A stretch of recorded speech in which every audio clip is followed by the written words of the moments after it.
Terça-feira, o Focalizando está começando e hoje tem muitas novidades para você, telespectador, que fica nos curtindo aí através das ondas sonoras da rádio AM 850 e também através do www.portaltvtapajoara.com.br. Olha as manchetes de hoje. Chegam em Itaituba os primeiros deputados que vão compor as bancadas para a Assembleia Itinerante. Usuários do posto de saúde do bairro Santo Antônio denunciam má distribuição de fichas. Banco do Brasil foi alvo de vandalismo. E tem mais. Vento forte no final da tarde de ontem apavorou a população itaitubense. E mais, a noite de ontem foi bastante movimentada na 19ª Seccional de Polícia. Essas e outras notícias você confere aqui no Focalizando. É daqui a pouquinho. Voltamos já.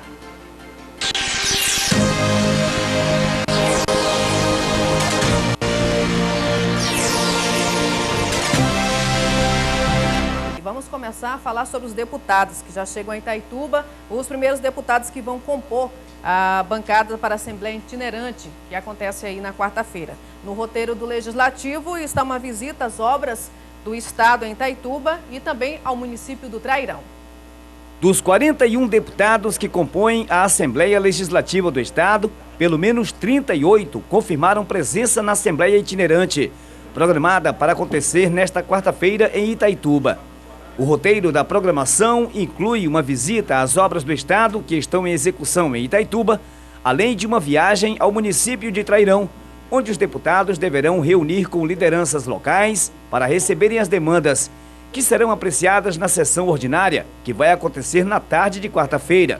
O grupo de deputados foi recebido no aeroporto pela prefeita Eliene Nunes e convidado ao auditório para uma entrevista coletiva. Ocasião em que o presidente da Assembleia, Márcio Miranda, do Democratas, comentou o propósito do Legislativo Estadual em realizar esse encontro com a população do Tapajós.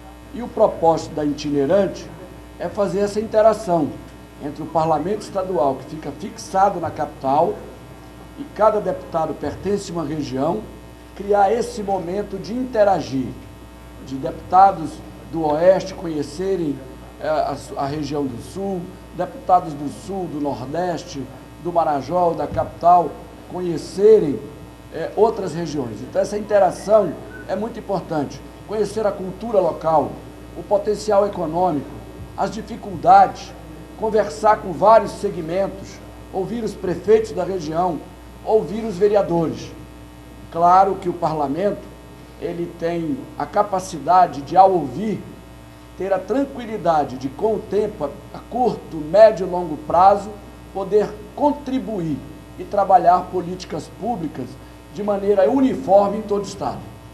Durante a coletiva, o foco foi nas demandas emergenciais da região, incluindo compensações do complexo hidrelétrico do Tapajós, benefícios sociais dos investimentos em portos e outros projetos da iniciativa privada, além da presença de governo, fator que foi defendido pelo deputado Wilton Aguiar, que fez questão de enfatizar as obras do Estado que estão em andamento na região. Como representantes políticos de Itaituba e do Tapajós, na Alepa, Wilton Aguiar e o PMDBista Heraldo Pimenta foram convidados a se pronunciar ao lado de Júnior Ferrari, que também teve votação expressiva em Itaituba. Para o deputado Márcio Miranda, presidente da Casa de Leis, esse é o momento certo para que sejam quebradas as distâncias, tanto geográficas quanto institucionais, e os municípios da região possam fazer uso do seu direito às políticas públicas governamentais através da atuação do Parlamento Estadual.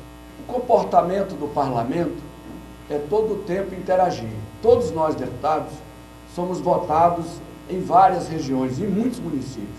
E quando faz um apanhado dos 41 deputados, todos foram votados em vários municípios que preenchem o estado todo. Então, a gente pode dizer que o parlamento foi votado nos 144 municípios. Na hora de trabalhar as políticas públicas, tem deputados que têm mais interesse ou têm mais conhecimento em determinada área. E ele atua, como eu, mais numa região, no Nordeste, outros no Marajó, outro no sul do Pará. Esta interação com vocês, da imprensa, das lideranças, facilita e muito no futuro o trabalho coletivo do parlamento. Eu acho que é um ganho. A comunidade local ganha porque interage conosco E muitos dos pequenos e médios e grandes problemas nós levaremos daqui. Não há solução imediata de nada, não há esperança de chegar aqui com vara de condão. Mas há o conhecimento que se leva e os debates, as discussões vão facilitar, como você diz, o orçamento do Estado nos próximos anos, as discussões das emendas individuais de cada deputado, enfim, e até mesmo os órgãos de governo aqui localizados na região. É uma questão da segurança que a gente vai ouvir, é uma questão da área da saúde, nós vamos visitar obras do Estado aqui na região, ver como é que está o andamento dessas obras, enfim, cada um de nós tem uma curiosidade e tem também um potencial para trabalhar em favor da região. Se vocês têm aqui os deputados que foram votados aqui, que já trabalham, que já tentam apresentar projetos, leis, emendas pela região, vocês vão ganhar tendo aqui mais de 30 deputados, ou seja, a maioria esmagadora do parlamento, para ouvi-los e para fazer os encaminhamentos, para que no futuro a gente possa contribuir para diminuir as desigualdades regionais. Mas olha, a sessão itinerante da Assembleia Legislativa foi aprovada através de proposição do deputado Heraldo Pimenta, do PMDB. Heraldo também concedeu entrevista falando sobre o significado da Assembleia para dar suporte às demandas locais. O deputado Heraldo Pimenta, do PMDB, foi um dos convidados de Wellington Lima para o programa Circuito Aberto do último sábado. Heraldo abordou vários assuntos relativos ao painel político de Itaituba e a importância de que os representantes da região mostrem empenho em defender as demandas sociais. E a Assembleia Itinerante se apresenta como uma importante ferramenta para assegurar benefícios. Eu não tenho a menor dúvida de que essa região é a bola da vez. O que nós temos que prestar atenção, ficarmos atentos, né? Tomarmos o cuidado no sentido é que tudo isso que você falou é a verdade, Maritor, de todos esses investimentos de portos, de 163, de hidrelétrica, de investimentos nessa região. Agora a gente tem que perguntar o que vem para a população, né? Qual é a preocupação que tem desses investimentos, e principalmente do governo do Estado, né, com os nossos jovens, como é que nós vamos fazer com a população daqui, qual é o espaço de trabalho que vai ter para as pessoas daqui, e é isso que nós temos que discutir. Heraldo Pimenta também esteve presente por ocasião da chegada do grupo de 18 deputados que vão participar da Assembleia Itinerante. No total serão 38 deputados, representantes de todas as regiões do estado. Como conhecedor da realidade do oeste paraense, Heraldo destaca que as populações precisam estar atentas ao que chega de investimentos, para que o desenvolvimento não seja limitado a um pequeno grupo. É um dos fatores que ele pretende defender por ocasião da Assembleia Itinerante. Muitos falam, mas o que é que o deputado vem fazer aqui, né? Vem fazer aqui algo que nunca aconteceu. Foi ouvir a população, foi levar documentos, foi criar uma pauta, um protocolo, foi fazer com que nós tenhamos a condição de ter uma carta de reivindicações fundamentada e com condições de reivindicar o que nos é por direito. O que nós estamos fazendo na realidade é legitimando esses direitos. E isso, nada melhor do que vir uma casa legislativa para cá, do que vir a maioria do parlamento do Estado para cá, justamente para que a gente possa fazer esse trabalho. Eu não tenho a menor dúvida, eu quero que vocês venham, participem e façam com que todos os nossos sonhos, as nossas reivindicações se tornem realidade, dando esse início justamente nessa cobrança, nesse pleito que é agora, quarta-feira, na sessão itinerante da LEPA. Olhando agora um pouco, eu disse que essa vinda dos deputados é uma ótima oportunidade, inclusive para reivindicações, né? E aceleramento também de obras. É o caso dos deportistas de Itaituba, né? Que há muito tempo estão esperando a construção ali do estádio de futebol, né? Estão esperando e até agora nada aconteceu. O que eles fizeram? Fizeram um abaixo-assinado e vão estar encaminhando aos deputados e, claro, querem uma resposta positiva. Veja na matéria. O público desportista de Itaituba ainda aguarda que o governador Simão Jatene cumpra a promessa de construir um estádio de futebol para receber os jogos do campeonato municipal. Desde que o velho Olegário Furtado foi destruído para dar lugar ao hospital regional, a cidade de Itaituba ficou sem nenhum local público para promover os seus campeonatos. E agora, aproveitando a oportunidade da realização dessa sessão especial da Alepa aqui em Itaituba, um abaixo-assinado está sendo feito para ser entregue aos deputados, cobrando a construção de um novo estádio. A ideia de fazer esse abaixo-assinado partiu do Cleito Gemac e já recebeu mais de 500 assinaturas. A gente já tá visitando os amigos na rua aí, batendo nas portas aí, para que assine esse abaixo-assinado, mostrando o desejo realmente dos desportistas, né? Dessa forma nós vamos mostrar para entregar para a maior autoridade da mesa lá na hora da Assembleia Itinerante e mostrar o desejo dos desportistas, que é a construção desse nosso estádio aí, que nós merecemos com certeza. Somos um número muito grande aqui em Itaituba de desportistas, daqueles que praticam realmente o futebol itaitubense, e o desejo daquelas pessoas também que não praticam o futebol, mas gostam de assistir, são simpatizantes do futebol, e é o momento de nós fazermos isso. A meta do Cleito é chegar a mais de 1000 assinaturas, e as pessoas que quiserem contribuir para reforçar essa reivindicação, basta procurar o Cleito. Sim.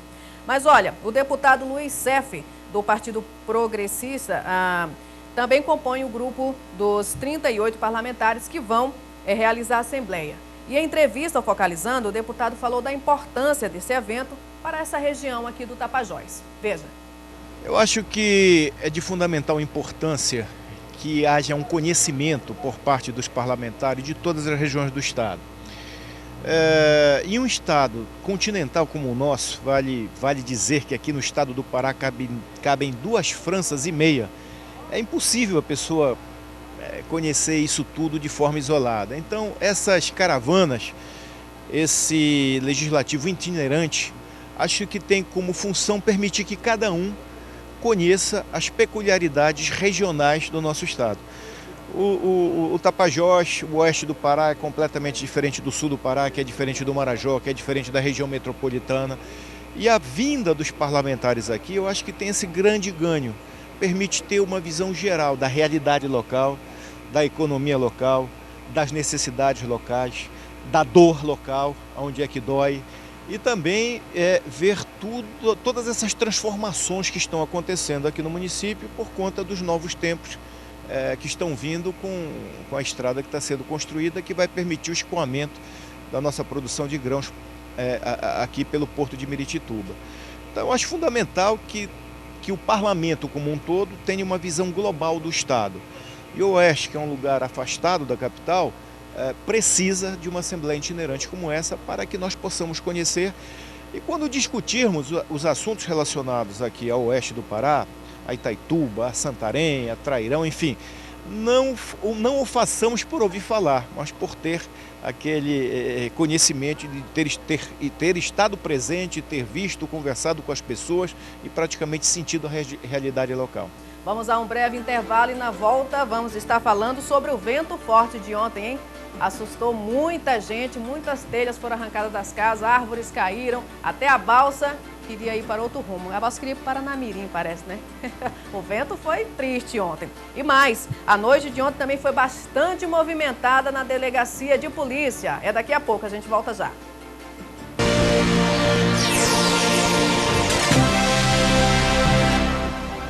Mas olha, ontem à tarde, aquele temporal pegou muita gente de surpresa. Foi muito rápido, foi mais ou menos uns 10, 15 minutos de vento e chuva aí, mas que deixaram bastantes estragos na cidade. Confira aí na matéria.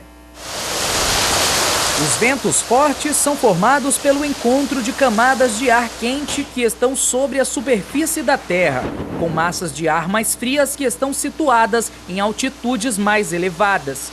Os ventos dessa tarde alcançaram uma velocidade superior a 60 km por hora e destruíram algumas árvores e destelhou algumas casas. A chuva derrubou a árvore. Ninguém se machucou? Não, ninguém não se machucou não, porque o meu filho ali, ele tá bonzinho ali. E teve um pequeno dano aqui, né? Destruiu um pedaço aqui da puxada. Destruiu a areazinha que eu tinha feito antes aqui. O temporal dessa tarde também provocou ondas de grande porte no rio Tapajós e as embarcações menores foram as mais afetadas. mas até a balsa que faz o transporte de veículos, ao tentar atravessar o rio, bem no momento do temporal, acabou sendo arrastada pela força dos ventos. Carregada com veículos, a balsa passou próximo ao terminal hidroviário e foi parar no porto da Cozampa e por pouco não foi arremessada contra os barcos. O temporal durou cerca de 10 minutos e causou um grande susto em todas as pessoas que estavam dentro da balsa.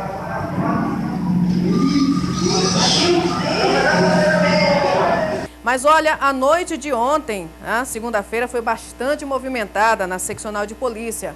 Houve casos de acidentes, prisões de receptores e várias outras situações que exigiram aí toda a atenção da polícia. Veja na matéria. O jovem que chega detido à seccional foi agarrado pela polícia depois de ter sido apontado como autor de um assalto. Usando uma faca, ele chegou a uma farmácia da rotatória da Transamazônica e anunciou o assalto. Não demorou muito para o acusado cair nas mãos da polícia, que não teve muito trabalho em localizar o suspeito. Sem ter como negar, o jovem prestou depoimento e foi recolhido à cela temporária. Outra ocorrência veio do distrito de Miritituba. O motorista de táxi conta que foi no fim da tarde, quando ele estava no ponto aguardando passageiros e foi surpreendido por um caminhão-tanque que descia desgovernado em direção à balsa. O motorista do caminhão não quis conversar com a reportagem, mas admitiu que se descuidou do caminhão, que ainda chegou a atingir uma criança. Pegou o lateral assim, da lanterna assim, e danificou todo. O pessoal te contou o que aconteceu? Hã? O pessoal te contou o que foi que aconteceu? Se ele deixou o carro na rampa, não estava travado? Em cima na rampa lá, porque tem a rampa em cima, né? Onde eles param lá, porque tem a balsa sai e faz o retorno ali, né? Aí eles deixaram, ele deixou o carro lá funcionando, aí ele disse que saiu do carro, aí foi comer um churrasquinho, aí tomou o refrigerante, aí foi comprar a passagem, né? Ele não estava dentro do carro. Aí nisso o carro desceu lá desgovernado, sozinho, não tinha ninguém. Aí, mas não atingiu mais ninguém, não? Não, só a criancinha que estava sentada na barraquinha onde a gente fica, né? Estava sentado lá e não deu tempo nem de socorrer nada. O procedimento foi o seguinte, foi prestado socorro à criança e caminhado as vítimas e o acusado aqui para a delegacia. Bom, ele admite a culpa, né? Admite que realmente o caminhão foi um vacilo dele, né? Não foi intencional, né? Com certeza. Segundo ele, foi o freio de mão que deve ter saltado. Outro trabalho de investigação da Polícia Militar resultou na prisão de uma dupla que, em princípio, seria acusada de receptação, mas ainda está sendo investigada a participação dos acusados no roubo de uma caminhonete carregada de confecções. O fato ocorreu no final de semana em uma casa noturna da Avenida Transamazônica. O proprietário da mercadoria conta que se distraiu e não percebeu quando alguém retirou as chaves do veículo dele e desapareceu com a caminhonete. Cerca de R$50 mil em confecções estavam na caminhonete. Foi através de investigações do Serviço Reservado da PM que a dupla foi localizada e conduzida para a seccional de polícia. Eu já era para ir embora, mas eu tinha colocado a mercadoria no carro devido eu ter umas clientes para me mostrar naquele dia, na sexta-feira. Daí mostrei, ainda ficou uma outra para no sábado de manhã eu visitá-la na loja dela, né? Daí eu ia dar uma voltinha no Fabão, nem quis tirar a mercadoria, porque logo cedo eu já estaria na loja. Aí fui daquele jeito mesmo. Eu acho que a pessoa viu que tinha mercadoria, viu que eu que era o proprietário do carro, né? Para pegar a chave da minha cintura, só com isso mesmo. Você acha que estava sendo monitorado então? Com certeza. E olha, nesse dia 18 de agosto, completa 13 anos da morte do ex-prefeito Virlande Freire. Virlande estava cumprindo o segundo mandato quando faleceu e entrou para a história como o prefeito mais popular de Itaituba. Confira. Está de volta a única esperança. Um homem simples, que gostava da terra, do cheiro do povo, do asfalto e de trabalhar. Empresário bem-sucedido, mas foi na política que buscou contato com a massa. Em 92 entrou para a política em busca dessa realização que faltava em sua vida. Governou o município por 4 anos e implantou uma metodologia de trabalho nunca visto antes na história de Itaituba. O amor com o povo foi à primeira vista e logo aconteceu um casamento que gerou seu segundo mandato em 2001. A ligação com seu povo era tão intensa, por onde passava arrastava multidões e todos queriam abraçá-lo.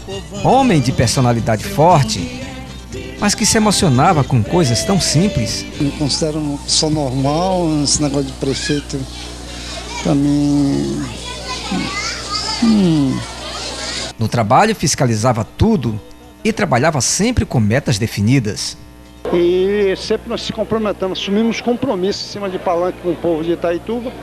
Isso pode ter na certeza que eu irei trabalhar e trabalhar muito, muito mesmo. Esta hora Itaituba está órfã.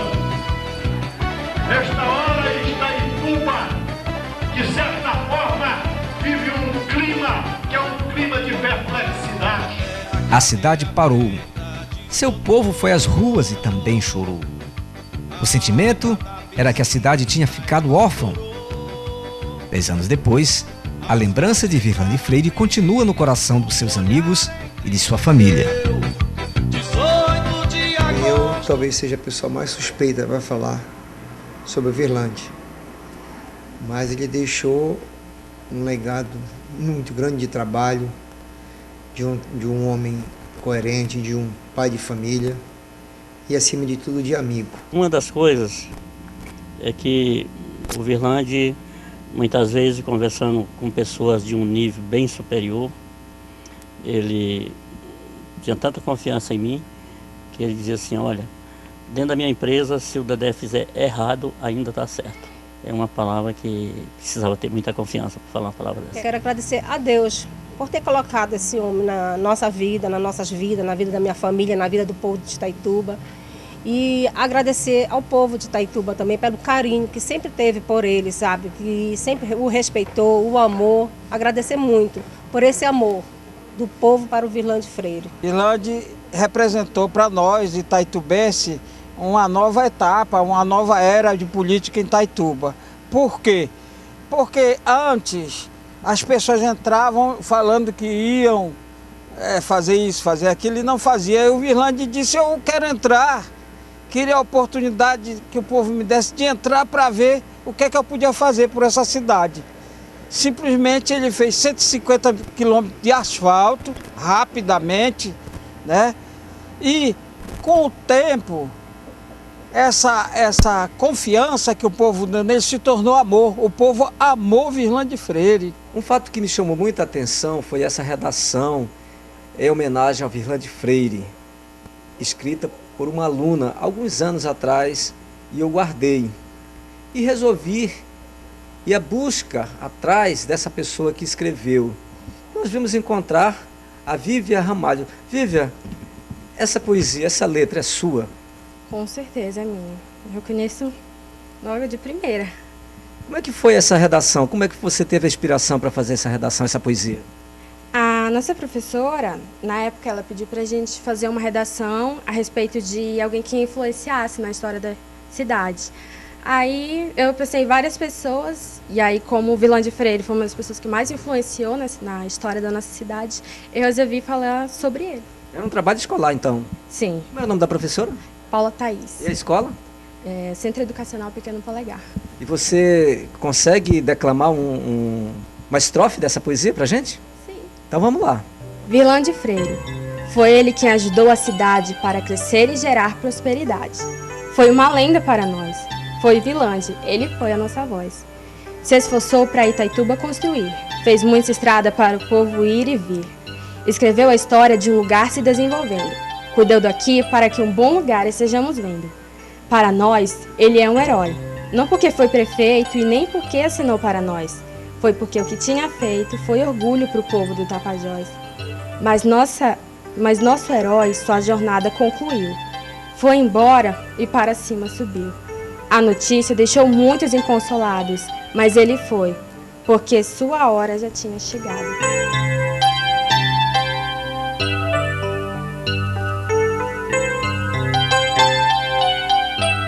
E olha, aconteceu no final de semana uma disputa amistosa entre as seleções de Itaituba e Miritituba, uma disputa aí de futsal.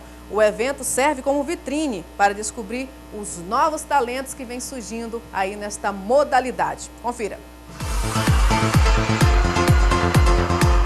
Depois de mostrar que tem potencial para sediar um campeonato com muito sucesso em nível de comportamento, desempenho das equipes e participação do público, Miritituba deu um passo adiante e, através de um acordo de cavalheiros, veio para Itaituba com o seu selecionado. A ideia aqui não é saber quem é o melhor, mas observar o desenvolvimento dos atletas em quadra e descobrir talentos que poderão dar uma grande contribuição para montar uma equipe de base para fazer frente às delegações que eventualmente desafiarem a nossa esquadra. Além disso, vem por aí os Jogos Abertos do Pará, e Itaituba precisa estar preparada para também mostrar o seu potencial. O jogo entre as seleções de Itaituba e Miritituba foi, na verdade, um grande expoente, além de uma provação em que os desportistas e atletas de cá e de lá também se autoavaliaram para saber quem está pronto para encarar desafios maiores.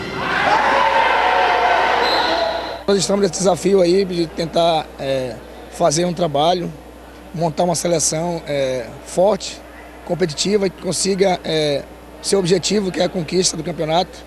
Até pelo fato de nós estarmos em casa, a responsabilidade é maior. Então nós estamos montando aos poucos, apesar da dificuldade que tem com material humano, os jogadores que estão disponíveis, a maioria trabalha.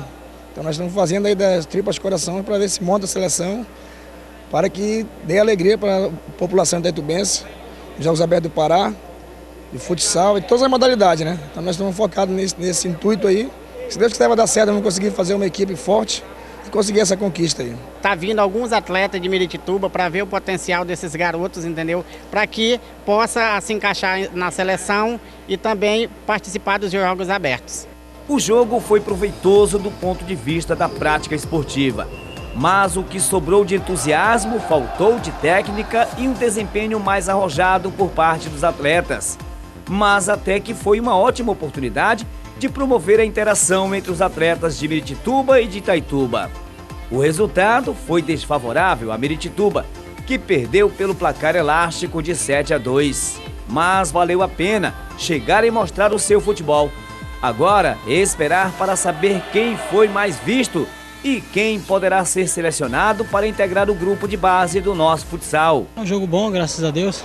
Iniciar machucado, para pegar ritmo de jogo, já que a gente veio parado, a gente estava um pouco parado, começamos a treinar agora esses dias. E nosso foco maior, cada dia aprimorar mais, para que na competição a gente possa dar o nosso melhor.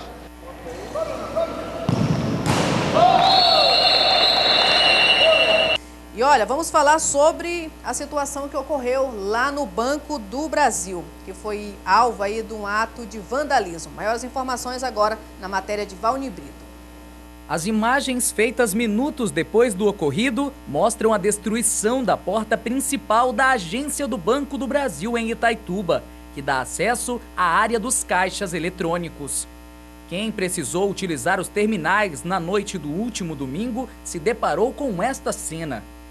Informações passadas pelos próprios clientes da agência são de que um homem revoltado por não conseguir efetuar um saque saiu destruindo a porta. Procurado por nossa equipe, o gerente disse que não está autorizado a gravar entrevista, mas afirmou que durante o ato de vandalismo, nem todos os terminais estavam funcionando de forma correta. Ele também informou que, por medida de segurança, as agências do Banco do Brasil estão reduzindo os limites para saque e depósito durante os feriados e finais de semana. Eu acho que está errado, né? Porque nunca pode fazer isso, né? Às vezes ele tentou e deu errado, mas não pode fazer isso, né? Quebrar a porta não ia resolver nada. Não vai resolver nada, né? E aí não pode, que aí vai ensinar a fazer as coisas erradas, né, para os outros. Aí nunca deve fazer isso, né? Ele teria que tomar outras providências, né, conversar de maneira mais civilizada, porque dessa forma não se resolve nada. Ignorância não vai levar ninguém a nada. Nunca levou ninguém a nada. As imagens das câmeras de segurança também não nos foram cedidas, mas de acordo com funcionários da agência que assistiram aos vídeos, foi um homem utilizando capacete que entrou, foi até um dos caixas eletrônicos e, ao sair, bateu a porta com força. O caso está sendo investigado. Vamos para o comercial e na volta vamos voltar falando sobre a campanha de vacinação contra a poliomielite. Vai até o final de agosto. Quem não se vacinou ainda vai ter oportunidade. E também sobre a Comissão de Energia da Assembleia Legislativa, que vai realizar audiência pública para discutir essa problemática que temos em relação à tarifa de energia. Daqui a pouco a gente volta já.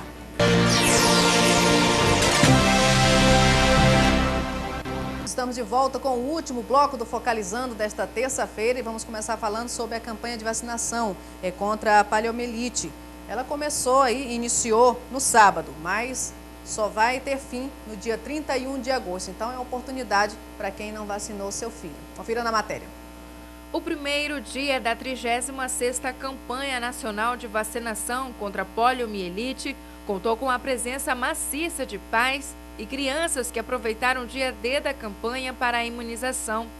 A paralisia infantil está erradicada desde 1989, quando foi registrado o último caso no Brasil. No entanto, o vírus ainda circula no mundo, em regiões da Ásia e da África, o que faz com que se mantenha o alerta. Paralela à campanha da poliomielite, está sendo realizada a campanha de multivacinação.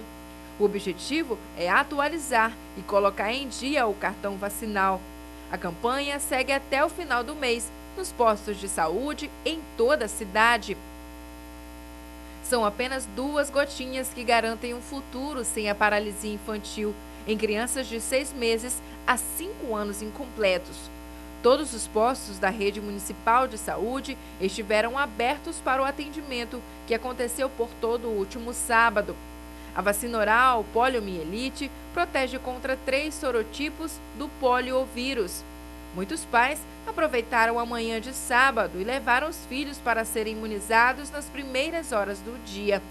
O balanço da campanha ainda não foi divulgado pela Secretaria de Saúde, mas as vacinas continuam sendo ofertadas até o dia 31 de agosto. Comissão de Energia da Assembleia Legislativa realiza audiência pública para discutir a problemática de tarifa de energia elétrica e a qualidade de serviços prestados pela empresa CELP. É um dos grandes problemas que temos aqui em Itaituba, então essa audiência pode ajudar a população itaitubense. Veja.